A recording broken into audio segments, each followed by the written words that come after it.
Hello, everyone. Welcome back to Daily English Channel. I'm Emma. And I'm Paul. It's great to see you all again.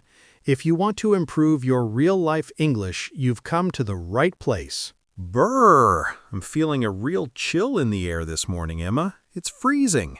Me too, but it's the perfect timing because today we are diving into a beautiful topic, winter.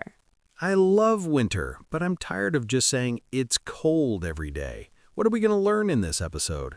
We're going to unlock the golden vocabulary of the season. Here is what's on the menu. First, you'll learn to describe weather with precision, from chilly to bitterly cold. Second, we'll explore winter fashion and the art of layering to stay warm. Third, we'll cover fun activities like sledding and building snowmen. Fourth, we'll discuss the psychology of staying cozy and the famous hygge lifestyle. Finally, we'll teach you some icy idioms to help you sound like a native speaker. That is so practical. Whether you live in the snow or the tropics, these phrases will make your English sound natural. It's going to be a cool lesson, but before we jump into the frosty details, we need your help. Please take a moment to subscribe to the Daily English channel and hit the notification bell. Your support helps us grow and keep these daily lessons free for everyone. Are you ready to level up? Grab a warm cup of tea and let's get started.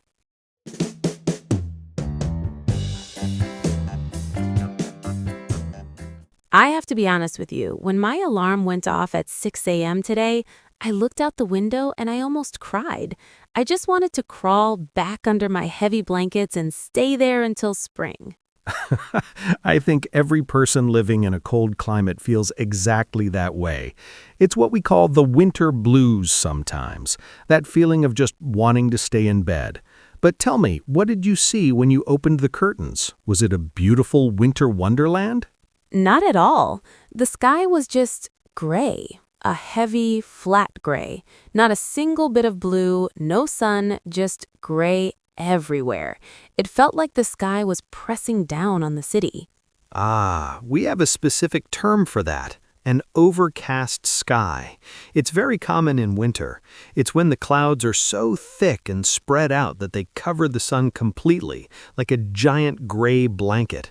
It feels a bit gloomy, doesn't it? Yes, gloomy is the perfect word. It makes the world feel a bit sad, dark, and maybe a little bit lonely. When it's gloomy, I feel like I have no energy. I understand. But as an English teacher and an optimist, I see a treasure chest of vocabulary in a gloomy day. Let's look at the levels of cold. Most learners just say it's cold, but in English we have so many layers to describe the temperature. It helps you express how uncomfortable you are. Okay, let's start at the beginning. What is level 1? Level 1 is chilly. Chilly is what I call friendly cold. Imagine a crisp morning in late October or early November. The air feels fresh. You need a light jacket or a sweater, but you aren't suffering. You might even enjoy a walk in chilly weather because it makes you feel awake. I agree, and in casual conversation, we often use the word nippy. Ooh, it's a bit nippy out there today. Exactly. Nippy is a fun, informal word. It sounds like the cold is giving you a tiny little pinch on your nose or your ears. It's not painful, just a reminder that winter is coming. But then we move to level 2, which is just cold. This is your standard winter temperature. Right. When it's cold, you aren't playing around anymore. You need a proper coat, a scarf, and maybe some thin gloves. If you stand still for too long, you'll start to feel the temperature dropping in your bones. But then, Emma, things get serious. What happens when the thermometer goes below 0? That's level 3, freezing or bitterly cold. Freezing is a scientific word. It's when water turns to ice, 0 degrees Celsius or 32 degrees Fahrenheit. But we also use it as an exaggeration. If the heater in my house breaks, I'll shout, "I'm freezing," even if it's 15 degrees inside. And bitterly is such a strong word. It sounds so intense, like the cold is angry and trying to hurt you. It really is. When it's bitterly cold, you often have a piercing wind. Imagine a cold wind that is so sharp it feels like a needle going right through your expensive jacket and touching your skin. Some people call this a bone-chilling wind because you feel it deep inside. When I'm standing at the bus stop and that kind of wind, my body starts to shiver. Listeners, to shiver is when your body shakes quickly and uncontrollably. It's actually a brilliant thing. Your muscles are moving to create heat to keep you alive. And don't forget the sound, Emma. Your teeth might chatter. That click, click, click sound is your jaw shivering. It's a clear sign you need to get indoors immediately. I also get goosebumps on my arms. You know, those tiny little bumps on your skin when you're cold or scared. Yes, goosebumps, another great winter word. Now, let's look down at the ground because winter changes the earth under our feet in very strange ways. Paul, tell us about the beautiful part first. That has to be frost. Frost is like nature's glitter. It happens when the air is humid and the temperature drops suddenly overnight. In the morning, you look at the grass, the trees, or even the wooden fence, and they're covered in tiny, white, sparkling ice crystals. It looks like the world was decorated with powdered sugar or tiny diamonds. I love seeing frost on the window panes. It creates beautiful patterns. It's very poetic, but there is a dangerous side to winter ground that every walker and driver needs to know. This is the part I hate. When frost melts and freezes again, or when rain falls on cold ground, the sidewalk becomes slippery. This is the golden rule of winter. Watch your step. When a surface is icy, there's no friction. Friction is what keeps your shoes gripping the ground. Without friction, you are basically walking on a banana skin. And the most treacherous type of ice is black ice. Paul, can you explain why it's so famous and so scary? Treacherous is a great word. It means something that looks safe but is actually very dangerous. Black ice isn't actually black, it's completely transparent. Because it's a very thin, clear layer, you can see the black road or the gray sidewalk through it. You think the road is just wet, so you walk or drive fast and suddenly, whoosh, you lose control. It's terrifying. I've slipped on black ice many times while walking my dog. Now, what about the ugly side of winter ground? I'm talking about that brown, watery, half-frozen mess on the streets. Ah, the city dweller's nightmare, slush. Ugh, slush is the worst. It's a mixture of melting snow, dirt from the cars, and street salt. It's like a gray or brown snow soup. When you walk in slush, your boots get dirty, and if the water gets inside, your socks become soaked. Ugh, having soaked socks in winter is a special kind of misery. It's so cold. And if a car drives through a puddle of slush and splashes you, well, you might as well go back home and start the day over. Very true. So we have frost, ice, and slush, but we should also talk about the different ways snow falls from the sky. It's not always the same. Right. Sometimes it's very gentle. We call those flurries. If you see just a few light flakes of snow dancing in the air, you say, "Look, we're having snow flurries." It doesn't even cover the ground. It's just for decoration. But on the other end of the spectrum, we have the blizzard. A blizzard is a severe snowstorm with very strong winds. During a blizzard, you often experience a whiteout. A whiteout sounds like something from a movie. It's real. It's when the snow is falling and blowing so hard that everything becomes white. You can't see the road, you can't see the buildings, and you can't even see the sky. Drivers often have to pull over because it's impossible to see where they are going. In those cases, you have to stay home and wait for the snowplow. That's the heavy truck with a big metal blade on the front that pushes the snow to the side of the road so cars can drive again. Sometimes, if the snow is very heavy, people get snowed in. This means there is so much snow outside your house that you literally cannot leave your house. That sounds like a dream to me, a perfect excuse to stay in bed. But we should also mention two other types of frozen weather: sleet and hail. Good catch. Sleet is a mixture of rain and snow. It's very wet and cold. Hail, on the other hand, is when actual balls of ice fall from the sky, even in storms. They can be small like peas or big like golf balls. Wow, we have covered so much ground, literally, from the overcast sky to the piercing wind, and from the sparkling frost to the messy slush. It's a lot to remember, but these words help you describe the reality of winter. But Emma, looking at all this cold, ice, and slush, I'm starting to feel a bit worried. How are we supposed to stay dry and warm in this mess? That is the perfect question, Paul, and that brings us to the most important part of our survival guide.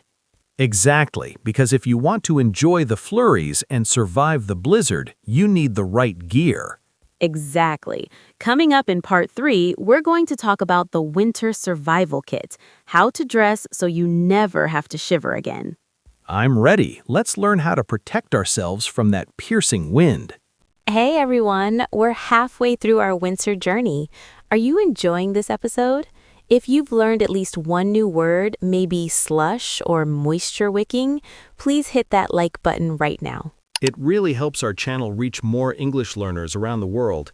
And don't go anywhere. We still have the most exciting parts coming up. Snow activities, the secrets of hygge, and those icy idioms. Stay with us as we continue our cool lesson. Now that we know how to describe the freezing world outside, let's talk about how to stay alive and warm in it. This is my favorite part because I love gadgets and gear. The most important concept in winter fashion is layering. Paul, can you explain layering like I'm 5 years old? Think of it like a sandwich. If you only wear one giant heavy coat over a t-shirt, you might still feel cold. But if you wear several thin layers, the air gets trapped between the layers and keeps you warm. So what is the first layer? The base layer. This should be tight-fitting. We often use thermal underwear or long johns. It's usually made of a special fabric that is moisture-wicking. Moisture wicking, that's a big term. It just means that if you sweat, the fabric pulls the water away from your skin so you don't get a chill. Exactly. Then comes the mid-layer. This is the insulator. Its job is to trap your body heat. Think of a thick wool sweater or a fleece jacket. And finally, the outer layer, also called the shell. This is your big winter coat. You might choose a parka, a long, heavy coat with a hood, or a down jacket. I love down jackets. They are the puffy ones filled with feathers. They make you look like a bird, but they are so warm and light. Don't forget the accessories. Your head loses a lot of heat, so you need a beanie. Some people call it a knit hat, but beanie is the most common word now. And if it has a little fuzzy ball on top, that's a pom-pom. If you want to protect your ears but keep your hair perfect, you wear earmuffs. And for your neck, a scarf is essential to stop the wind from going down your shirt. Now, Paul, let's settle the big debate. Gloves versus mittens. This is classic. Gloves have a separate house for each finger. They're great if you need to use your keys or your phone. But mittens, where your 4 fingers are together in one big section, are much warmer. Why is that? It's science. In mittens, your fingers touch each other and share body heat. In gloves, each finger is isolated and surrounded by cold air. So, mittens for warmth, gloves for tasks. Got it. And finally, your feet. You need boots with good grip or traction. Yes, grip is the pattern on the bottom of the shoe. If the bottom is smooth, you are going to fall on that black ice we talked about. Look for boots with deep treads. Okay, Emma, we are dressed and ready. Let's go outside. What are we doing in the snow? I want to go sledding. Paul, do you remember doing that as a kid? Oh, I loved it. You take a plastic sled, find the biggest hill in town, and slide down at 50 kilometers an hour. It's pure adrenaline. And then you have to walk back up the hill, which is a great workout. For people who want something more creative, there's building a snowman. You need 3 giant snowballs, one for the base, one for the middle, and a small one for the head. Then you use a carrot for the nose and buttons for the eyes. Don't forget the snow angel. You lie down in the fresh, fluffy snow and move your arms and legs. When you stand up, you've left a beautiful shape. For the athletes, we have skiing and snowboarding. And my personal favorite, ice skating. Gliding across a frozen pond under the stars is so romantic. Even if you are a beginner and your legs feel like jelly, it's a lot of fun. But, Paul, after an hour in the cold, my nose is red and my toes are numb. What do we do next? That's when the best part of winter begins. We head back inside. Walking back into a warm house after being in the cold is one of the best feelings in the world. Your skin tingles as it warms up. We have a perfect word for this feeling, cozy. Cozy is more than just warm. It's a feeling of safety and comfort. In Northern Europe, specifically Denmark, they have a concept called hygge. It's become a huge trend in the English-speaking world. It's about creating a warm atmosphere. Think of lighting candles, wearing thick wool socks, and having a long conversation with a friend while the wind howls outside. Winter is the season of hibernation. Now, in science, bears hibernate. They sleep all winter. But for humans, we use it metaphorically. It means we stay home more, we slow down, we watch a movie marathon. That's when you watch 3 or 4 movies in a row. And we eat comfort food. Oh, tell me about winter comfort food, Paul. I'm getting hungry. Comfort foods are dishes that make you feel happy and full. Think of a thick, hot stew, a creamy soup, or a roast dinner. And the drinks, hot cocoa or hot chocolate with a mountain of marshmallows, or mulled cider, which is warm apple juice with spices like cinnamon and cloves. It's all about the senses, the smell of cinnamon, the sight of a flickering fireplace, and the feel of a fleece blanket. However, there is a small danger of staying inside too much. Have you ever heard of cabin fever, Paul? Oh, definitely. Cabin fever isn't a real flu. It's the restless, going crazy feeling you get when you've been stuck indoors for too many days because of a snowstorm. You feel like you have to get out, even if it's freezing. You just need to see the sky. So, the secret to a happy winter is balance. Enjoy the cozy moments, but go outside for some fresh air so you don't get cabin fever. And remember, we call this the festive season. Even though it's dark outside, we use lights and decorations to bring joy. It's a time for connection. Emma, before we finish, let's help our listeners actually use this English in a conversation. Great idea. In English-speaking cultures, talking about the weather is the ultimate icebreaker. An icebreaker is a way to start a conversation with a stranger or a colleague. If you're at the office, you could say, "Brr, it's really biting out there today, isn't it?" And the other person will likely agree. It's a very safe, polite topic. When you were saying goodbye, you can say, "Stay warm," or "Drive safely, the roads are a bit icy." It shows you care. And we also have some winter idioms. My favorite is to break the ice.